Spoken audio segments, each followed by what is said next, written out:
बिस्मिल्लाहिर्रहमानिर्रहीम। अस्सलाम वालेकुम। इंशाल्लाह उम्मीद है खैरियत से होंगे। मकान कहानी में आज एक इंतहाई अहम इशू डिस्कस करने जा रहे हैं। ये जो बिल्डिंग्स में आपके घरों में सेम आ जाती है, डैम्प आ जाती है और बार बार ठीक करने से भी दुरुस्त नहीं होती और बार बार पेंट उखड़ता है, उसकी क्या वजह है? ये देखने के लिए कि सेम आने की वजह क्या है, उसके लिए थोड़ी देर के लिए आपको हमारे साथ जुड़े रहना होगा। Horizontal and vertical DPC. जब हम डीपीसी डालते हैं तो उसको हम इतना नाकस डाल देते हैं जिसमें डैम्प नीचे से फिर ऊपर आनी शुरू हो जाती है। और डीपीसी का मतलब है कि आप 2 से 2.5 इंच मोटी डीपीसी डालें और उसके ऊपर बिचुमन करें या कोई अच्छा केमिकल करें ताकि नीचे से डैम्प ऊपर आ ही ना सके। और वर्टिकल डीपीसी लाजमी करें दोनों साइडों पे, ताकि जब मट्टी साथ लगती है ईंटों के तो उसमें डीपीसी जो डैम्प है उस ईंटों के अंदर जाए ही ना। एक अहम तरीन इशू ये है कि नाकस यूपीवीसी ड्रेन लाइन जो सीवरेज लाइन है उसको जब हम ज्वाइंट करते हैं तो उसको एक सॉल्यूशन होता है, उसको लगा के हम ज्वाइंट कर देते हैं। और उसके ऊपर पहले हम क्या करते थे कि एक मलमल का कपड़ा लेके उसको सीमेंट के अंदर पानी डाल के, जिसे हम नेहरू कहते हैं, वो बना के उस मलमल के कपड़े को उस नेहरू में भिगो के पाइप के ऊपर हम उसको लपेट देते थे। ये डबल ऑप्शन हमारे पास हो जाती थी कि अगर पानी वहाँ से निकलता भी है तो ऊपर आके बंद हो जाता है। तो इस तरीक़ेकार को आप ज़रूर फॉलो करवाएं कि जब आपका यूपीवीसी का काम हो रहा है तो ये डबल आप मेजर्स करें ताकि कभी भी वहाँ पे लीकेज ना हो। पीपीआरसी पाइप्स के जॉइंट्स का नाकस होना, और उसकी सबसे अहम वजह यह है कि जो हमारे प्लम्बर हजरात होते हैं इनके पास जो हीटर होते हैं पाइप्स को ज्वाइंट करने के लिए, वो उसी कंपनी के नहीं होते जिस कंपनी का पाइप लग रहा होता है। क्योंकि हर कंपनी ने अपने पाइप का एक टेम्परेचर सेट किया होता है और उसके मुताबिक वो अपना हीटर बनाता है। और मेन हम ये नहीं देखते कि हम किस कंपनी से अपना सामान मंगवा रहे हैं। बेहतर यह है कि जब आप सामान मंगवाएं तो कंपनी से कहें कि आप एक नया हीटर, वो कंपनी वाले फ्री में देते हैं, तो एक साथ नया हीटर मंगवाएं और उसी हीटर से आप प्लम्बर से काम करवाएं। शावर एंड टैप्स जब हम फिटिंग करते हैं, जब हम कमोड फिटिंग करते हैं, जैकूज़ी फिटिंग करते हैं, शावर्स वगैरह वाशरूम के अंदर या किचन की फिटिंग्स करते हैं, तो वो फिटिंग्स के अंदर मसला रह जाता है। जब हम उसको करते हैं ना तो वहाँ से हल्का हल्का पानी कभी निकल के दीवार में जाना शुरू हो जाता है और हमें पता नहीं चलता। और पता तब चलता है जब पूरा वहाँ से सेम निकल आती है और पूरा स्पॉट बन जाता है। फिर हम देखते हैं कि ये थोड़ा थोड़ा करके पानी कैसे आ गया। तो ये जो फिटिंग है ये बेहतरीन तरीके से पहले चेक होनी चाहिए। टाइल्स लगाने के बाद अच्छी तरीके से फिलिंग ना करना। अक्सर ये होता है कि जब कारीगर टाइल लगाते हैं, टाइल लगाना शुरू करते हैं तो वो पूरे घर की टाइल एक लगा के 15-20 दिनों के बाद फिर फिलिंग करना शुरू कर देते हैं। हालांकि इसका ये तरीका बिल्कुल गलत है।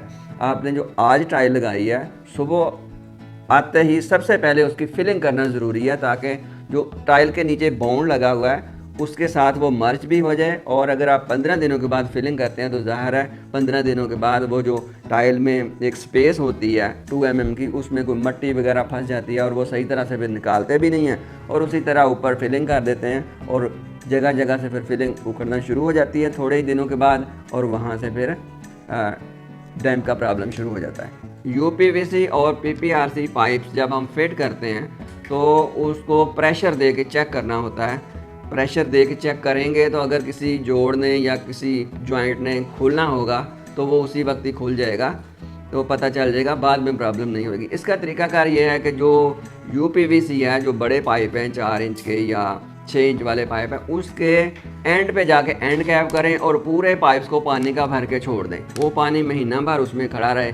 अगर कहीं प्रॉब्लम होगी तो ड्यूरिंग वर्किंग ही सामने आ जाएगी। और अगर महीना पानी उसके अंदर खड़ा रहा और कोई प्रॉब्लम नहीं आई तो उम्मीद है पूरी ज़िंदगी भी नहीं आएगी, क्योंकि अभी तो पूरे पाइप भरे हुए हैं।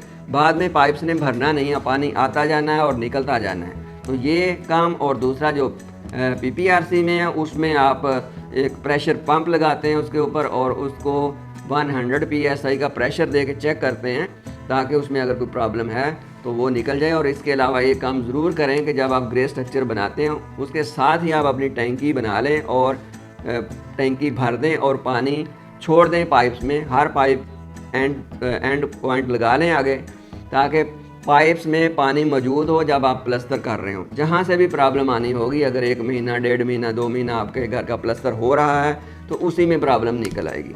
इलेक्ट्रिक पाइप से एसी की ड्रेन डालना, ये भी एक बड़ी वजह है कि जिन पाइप्स में हम तारें गुजारते हैं उन्हीं पाइप्स के साथ हम एसी की ड्रेन भी लगा देते हैं। तो वो भी एक बड़ी वजह है, वो लीक होने के 100% चांसेस उसमें होते हैं। तो हमेशा कोशिश करें कि एसी की ड्रेन पीपीआरसी पाइप जो आपका पानी वाला पाइप है उसी से हमेशा लगाएं। एक अहम इशू ये है कि जब हम जालियां लगाते हैं ना, टाइल लगाने के बाद जहाँ से पानी सारा इकट्ठा होकर पी ट्रैप में जाना होता है, वहाँ पे एक बहुत ही इंतहाई गलती करते हैं प्लम्बर हज़रात। वो जब यूपीवीसी का काम करते हैं और वहाँ पे पी ट्रैप के ऊपर एक पाइप खड़ा कर देते हैं। मिस्त्री हज़रात जब काम करते हैं तो वो पानी निकालने के लिए उस जगह से उस पाइप को ऊपर से तोड़ देते हैं। उस पाइप को प्रॉपर कटाई करनी चाहिए जिसके ऊपर उस जाली ने बैठना है।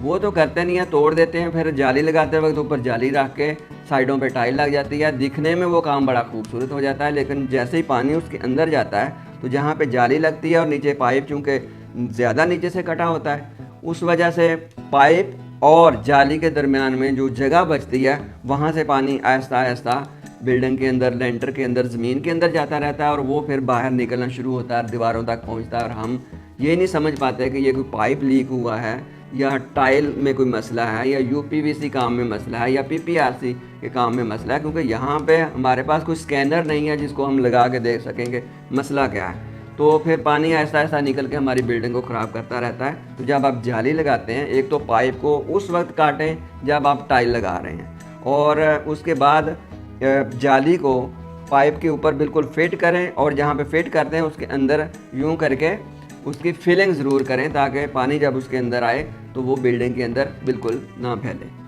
जब आपकी बिल्डिंग बन रही थी, वर्किंग हो रही थी, उस वक्त जब आपका काम यूपीवीसी पाइप्स यानी सीवरेज का और ख़ास तौर पर पीपीआरसी का काम जब हो रहा था, तो उस वक्त की सारी पिक्चर आपके पास सेव होनी चाहिए ताकि फ्यूचर में जब भी आपने कहीं किसी दीवार वगैरह में कील ठोकना हो, कोई तस्वीर टांगनी हो, कोई कर्टन्स लगाने हों, तो आपके सामने वो तस्वीर हों जिससे आप देख लें कि यहाँ से कोई पाइप तो नहीं गुजरा। पहले तो ये कोशिश करें कि जहाँ जहाँ आपने ख़ास तौर पर कर्टन्स लगाने हैं वहाँ से कोई पाइप गुजरना ही नहीं चाहिए, लेकिन ये डाटा आपके पास ज़रूर होना चाहिए। और जब भी आपने कोई कील वगैरह ठोकनी है तो आपके जहन में होनी चाहिए कि मैं पहले वो तस्वीर देख लूँ।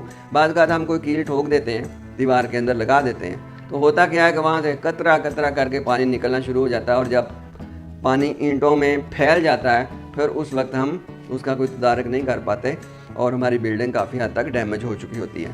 बिल्डिंग में प्रॉपर रोशनी का ना होना, वेंटिलेशन का ना होना, एयर सर्कुलेशन का ना होना और एग्जॉस्ट फैन का अक्सर बंद रहना, ये भी डैम्प का सबब बनता है। मेन होल्स और सेप्टिक टैंक का अंदर से सही तरह से वाटरप्रूफ ना होना, ये भी पूरी बिल्डिंग को तबाह कर देता है, क्योंकि ना आपने मेन होल खोल के जल्दी देखना है, ना आपने सेप्टिक टैंक के अंदर बाद में जाना है, तो फिर आहिस्ता आहिस्ता करके बिल्डिंग्स के अंदर पानी चला जाता है। और जब बहुत ज़्यादा नुकसान हो चुका होता है तो फिर हम मुतवज्जे होते हैं कि अब इसका क्या करना है।